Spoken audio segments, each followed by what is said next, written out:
大家好，我叫 Alex，我今日想分享我嘅意見關於一個語言學習嘅 app 叫做 Ling。其實佢哋聯絡我，想我拍 review 嘅時候，我唔係好想啊，因為我之前試過嘅語言學習 apps 好似 Rosetta Stone 嗰啲啦，覺得有啲快。但係呢個 app 其實比我想象有用好多。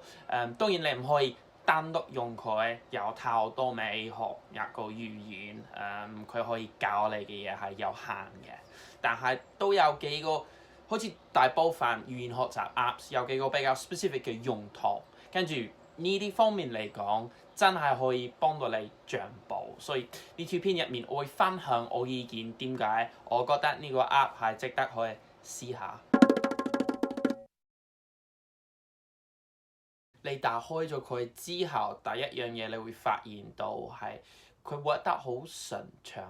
好 smooth，成個 interface 都好 user friendly，同埋佢真係 offer 到好多唔同嘅語言選擇，超級多。佢唔單止有嗰啲好大嘅語言，好似中文、英文、法文、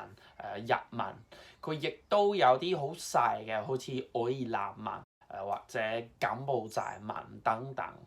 個 layout 就係咁，你揀咗個語言之後，你就會睇到一個 dashboard， 跟住每個 unit 都分咗唔同程度嘅 difficulty 同主題，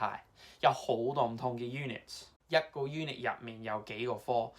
每個最後有一個考試，同埋 writing 同 speaking 練習 exercise 都有。所以其實如果你學緊一個唔用英文 alphabet 嘅語言，好似中文咁，都有得練習點寫。但係 writing 同 speaking 唔係呢個 app 嘅重點，我覺得個 focus 更加係單詞積累同語法適應上面。你做一個 lesson 嘅時候，你做得最多嘅都簡單。你譬如話，你會被數幾個單詞，跟住你要將個單詞同個圖片 match 埋一齊。或者你會被數幾句話，跟住你要揀語法啱嘅嗰個咯。跟住每個科嘅最後就有一句對話，你要聽一次，跟住你要決定邊啲單詞 fit 到邊啲空格。而雖然你喺呢啲 lessons 入面做嘅嘢唔複雜，好簡單，透過呢啲 exercises， 你就會慢慢開始積累啲單詞，同埋因為你睇到啲語法睇得多，你就會開始認得語法入面嘅某一啲 patterns， 跟住嗰啲語法會變得越嚟越熟悉。但係當然你唔可以淨係靠呢個 app Ling 學啲語法，因為佢唔包括任何語法解釋，唔會話俾你知點解呢句話係咁樣寫嘅。其實我覺得 Ling 最適合 as 一個 complementary secondary 學習資料，特別係 for 啲唔係完全 beginners 嘅人。譬如話我自己下載咗呢個 app 之後，我一路都用佢學日文，但係因為我已經用咗比較多時間學嗰啲基礎嘅日文語法，我感覺好似我大多數都已經識，但係因為我經過嘅例子少，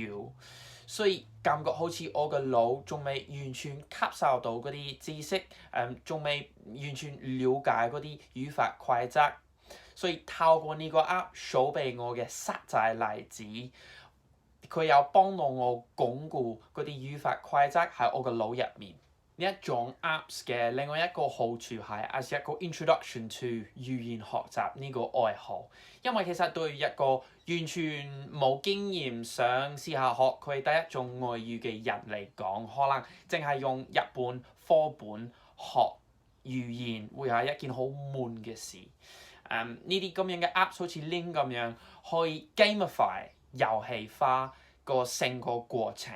跟住會好玩啲啊嘛〜我自己6-7年前都係咁樣開始嘅，我想學我第一種外語，跟住我嘅朋友建議咗我試下用嗰個叫咩Duolingo 學，跟住結果我有少少上咗癮，成日用，不停咁樣用。但係因為係我第一次學外語，我冇明，我以為完成咗呢個 app 之後就會差唔多 fluent 嘅程度，點知我完成個 app 嘅時候，我仲同 fluent 差好遠，所以嗰一日我就發現咗，其實你唔可以單獨用呢咁樣嘅 app 學，咁樣就唔會成功。呢個 app link 同其他學習方法可以做一個好好嘅配合，但係我仲會覺得溝通，主動同人哋傾偈係最主要、最重要嘅學習方法，同埋你要大概了解啲語法，先至可以有真正嘅溝通啊嘛。所以呢啲嘢 link 呢個 app 教唔到你，但係呢個 app 可以做得到嘅係幫你適應啲語言嘅 patterns，教你好多新嘅單詞，同埋訓練你嘅聽力。咁就差唔多㗎啦。如果你對呢個 app 有啲好奇，想試下用，同埋你亦都想幫到我少少嘅話，你可以喺 description box 嗰度揾翻個 affiliate link，跟住喺嗰度 download。Other than that，如果你中意呢條片，俾個 like 我，同埋訂閱。OK，下次再見。